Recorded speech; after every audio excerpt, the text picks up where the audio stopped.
The story of Michaela Gilewicz is somewhat of a different one. It's of the highs, the lows, the disappointment of being medically discharged from defence, to the euphoria of competing at the International Invictus Games. But through everything that life has thrown at her and her family, when listening to Michaela speak, you can't help but feel a sense of pride and to feel inspired. This is our friend, Michaela.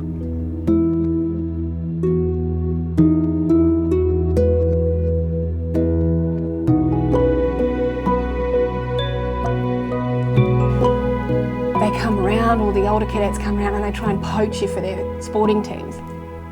And I got poached for the rugby team. Being a Tasmanian, I wasn't really sure what rugby was, but I was like, I'll do it, it's fine. Made it to our last training session before our first game and dislocated my shoulder. Immediately, it didn't look good. I was referred to a surgeon who took one look at me and said that I would need surgery. That was the first of my 3 shoulder reconstructions. But what it meant for my military training was fairly catastrophic. People that join the military don't join because they want to be sitting on the side. You know, the recruiting ads are, about being part of a team, the greatest team you will ever be a part of. And when you've got your superiors and the people that are supposed to be your support, your mates, telling you that, oh, I can't see your injury, so it must be made up. Are you really in pain? Oh, you got drunk on the weekend and you danced, so, you must be fine. Why can't you do it at work? That starts to wear you down after a while, especially as a young person. So I was 18 when I joined. Looking back on it now, I should have known that they were probably going to send me a discharge notice, but I was naive and hopeful. So I actually got a call while I was on leave from my boss, who said that he got the paperwork there. He'd be happy to write me, or help me write, it's called a redress of grievance, but basically an objection to being discharged.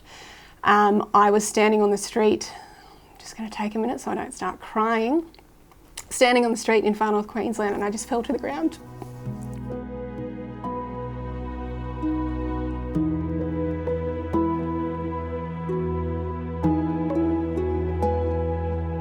I did get to meet Prince Harry, and funnily enough, if you watch this interview, it's because I did this classic thing where I cried. So I did become known as the person who cried, and I used to be embarrassed about that, but in the army, you're not supposed to show any emotion, which is so anti-human. I don't think it's embarrassing to cry. I don't think it's embarrassing to feel things. I do think it's embarrassing on a personal level to have a panic attack live on international television at the opening ceremony of the Invictus Games. I was backstage. I knew that I was only going to get to walk out wearing this uniform once in my life. I was only going to have this opportunity once. Started having a panic attack and then panicking about having a panic attack, and so anyway, I made the decision. I was like, no, I'm doing this. I walked out with my weightlifting coach next to me, and the camera zooms in on my face, me crying and hyperventilating, walking out, looking around at the crowd like a deer in the headlights. And I was pretty horrified because I wanted to be strong and I didn't want, but it was so overwhelming. I've since kind of realised that you can cry and still be strong. And the fact that I walked out there was probably, in the middle of that was probably a sign of strength, but that's a different issue. So anyway, camera zooms in on me, and then it's beamed across the world. I'm getting messages on my phone saying, are you okay? What's going on? Why are you crying? From Tasmania, and we're in Canada, and people from England that I knew were messaging me saying, we saw you crying on TV.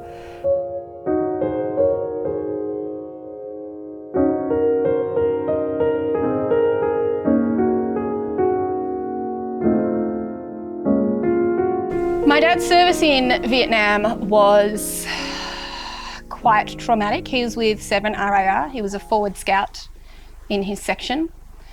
He didn't talk about it a lot, but we've heard a lot of stories over the years. I don't have any memories of my dad, so everything I know of him and his service are memories from other people. I know that he was a good soldier. He was encouraged to stay on after his conscription or national service ended. In 1991, my dad was suffering from a post-traumatic stress episode. Unfortunately, when he was experiencing those episodes, he could become quite aggressive. Not physically violent, so far as I'm aware, but he had made threatening phone calls. My mum had actually taken my brother and I to the women's shelter. She had decided at that point that Dad really needed to work on his mental health before we could all live together as a family. And he had made threatening phone calls to my grandfather. I'm not sure who called the police, but somebody called the police and the Special Operations Group were sent up. The story about what happened up there is, in my mind, unknown, because Tasmania Police made accusations about my father's behaviour, which the evidence showed were probably not true. And after one shot was fired, my dad died, surrounded by the enemy in a place that was supposed to be safe for him. And later on, a ballistics expert came out. One of the accusations that was made was that my dad was shooting at the police that had surrounded him. Later on, a ballistics expert came out and said that he had planted or tampered with the evidence, and the weapon that my dad was supposedly shooting at them with was actually broken and unable to be fired. I grew up being the kid at school that didn't have a dad, so did my brother. There was bullying about that because we were in the news.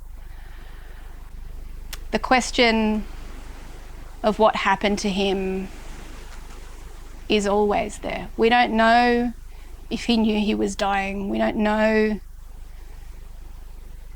if he knew he was alone.